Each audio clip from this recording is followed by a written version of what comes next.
Hari Rabu ini, pemerintah Provinsi Bengkulu akan mulai mentransfer dana bagi hasil atau DBH kepada seluruh kabupaten dan kota. Nilainya mencapai 179 miliar lebih atau hampir 180 miliar rupiah. Ini bukan angka kecil. Ini adalah amanah besar dari rakyat dan perintah langsung dari Gubernur Bengkulu. Dana ini harus digunakan untuk perbaikan jalan, pembangunan jembatan, dan layanan BPJS gratis bagi seluruh masyarakat.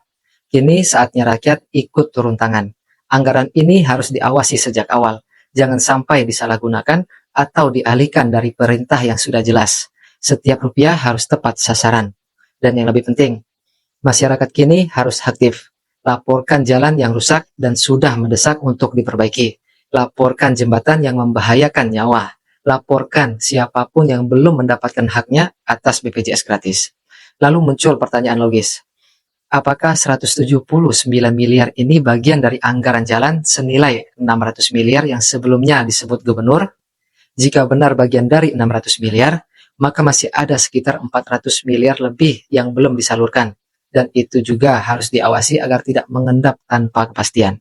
Namun jika ternyata anggaran DBH ini berdiri sendiri, di luar dari 600 miliar anggaran jalan yang sudah dijanjikan, maka rakyat patut bertanya.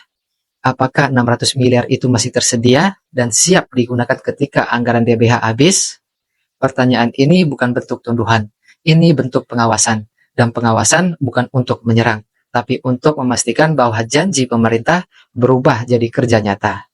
Karena masyarakat hari ini tidak cukup hanya percaya, masyarakat harus memastikan. Kami mendorong agar dalam beberapa bulan ke depan, Gubernur Bengkulu turut meninjau langsung progres penggunaan anggaran oleh para bupati dan wali kota, supaya jelas siapa yang serius bekerja dan siapa yang hanya menyusun laporan di balik meja. Dan untuk para kepala daerah, jangan abaikan laporan masyarakat.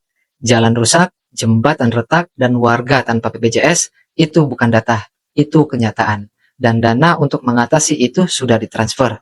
Rakyat sudah memberi kepercayaan. Sekarang saatnya rakyat juga mengawal pelaksanaan. Karena Bengkulu tidak dibangun oleh janji, tapi oleh pengawasan dan keterlibatan bersama. Saya Rio Kajut dan ini Suara Rafflesia, media nurani Bengkulu yang siap bangkit, yang tidak akan diam. Kita bangun Bengkulu yang lebih adil dan berani. Ingat, diskusikan apapun itu, tapi tetap pakai adab.